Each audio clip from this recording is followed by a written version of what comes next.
آج بات کرتے ہیں ایک ایسے تہوار کی جو رنگوں، خوشیوں اور ہماری ثقافت سے گہرا جڑا ہوا ہے۔ ایک ایسا نام جو پنجاب کی فضاؤں ہیں، وہ کاٹا کے نعروں کی گونج واپس لے آتا ہے۔ تو چلیے، بسنت کی اس رنگین اور تھوڑی سی پیچیدہ کہانی کو سمجھنے کی کوشش کرتے ہیں۔ لیکن سوچنے کی بات یہ ہے کہ بھلا یہ کیسے ممکن ہے کہ ایک تہوار جو اتنی زیادہ خوشی کا باعث ہو، وہی ایک سنگین تنازع کی وجہ بھی بن جائے؟ یہی وہ سوال ہے جو بسنت کی کہانی کو اتنا دلچسپ بناتا ہے۔ چلیں اسی بات کو سمجھنے کی کوشش کرتے ہیں۔ تو سب سے پہلے بالکل بنیادی بات سے شروع کرتے ہیں۔ آخر یہ بسنت ہے کیا چیز؟ کیا یہ صرف پتنگیں اڑانے کا ایک دن ہے، یا اس کی جڑیں اس سے کہیں زیادہ گہری ہیں؟ دیکھیں، بسنت بنیادی طور پر پنجاب کا ایک روایتی تہوار ہے، بہار کا تہوار۔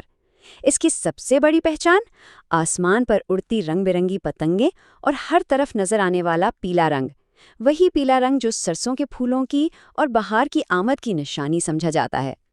لیکن بسنت کی اصل خوبصورتی تو اس کی تاریخ میں چھپی ہے۔ یہ کوئی آج کل کی بات نہیں، بلکہ صدیوں پرانا قصہ ہے، جس نے بادشاہوں کے درباروں سے لے کر عام لوگوں کے گھروں تک کئی زمانے دیکھے ہیں۔ اس کا سفر شروع ہوتا ہے مغلیہ دور سے، جہاں اسے شاہی سرپرستی حاصل تھی۔ پھر مہاراجہ رنجیت سنگھ کے دور میں بھی یہ سلسلہ پوری آب و تاب سے جاری رہا، لیکن وقت کے ساتھ ساتھ یہ تہوار شاہی محلوں سے نکل کر عوام کا بن گیا، ہر گلی، ہر محلے کا جشن۔ تو ذرا تصور کریں کہ بسنت کا دن ہوتا کیسا تھا۔ آسمان رنگ برنگی پتنگوں سے بھرا ہوا، لوگوں نے پیلے کپڑے پہنے ہوئے، ہر طرف میوزک اور ڈھول کی تھاپ، مزے مزے کے کھانے، اور چھتوں پر دوستوں اور رشتہ داروں کا ہجوم۔ مطلب یہ صرف پتنگ اڑانا نہیں تھا، یہ تو ایک پورا کلچرل ایکسپیرئنس تھا۔ لیکن پھر سب کچھ بدل گیا۔ خوشیوں سے بھرے اس تہوار پر پابندی کا سایہ چھا گیا۔ تو اب آتے ہیں اس کہانی کے سب سے سنجیدہ حصے کی طرف کہ آخر اس پر پابندی لگی کیوں؟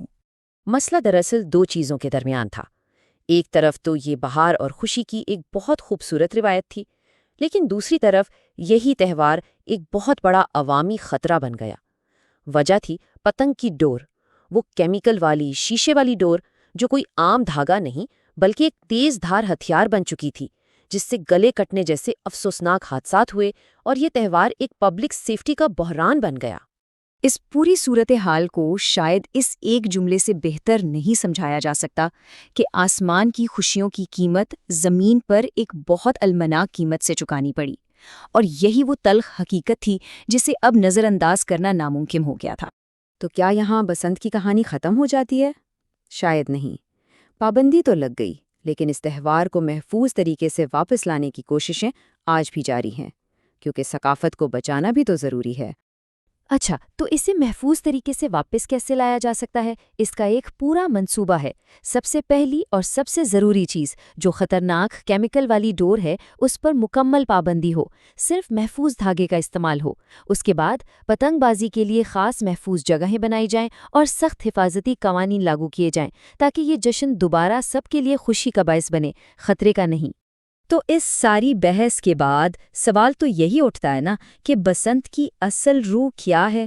کیا یہ صرف پتنگ بازی تک ہی محدود ہے؟ اور جواب یہ ہے کہ نہیں، بالکل نہیں۔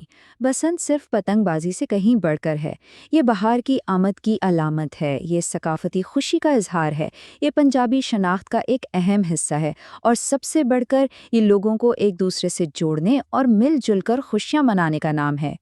تو آخر میں ہم اسی سوال پر آ کر رکتے ہیں کہ کس طرح اپنی اس قیمتی ثقافت کو بھی بچایا جائے اور عوام کی حفاظت کو بھی یقینی بنایا جائے۔ یہی وہ چیلنج ہے جس کا جواب ہی بسنت کے مستقبل کا فیصلہ کرے گا۔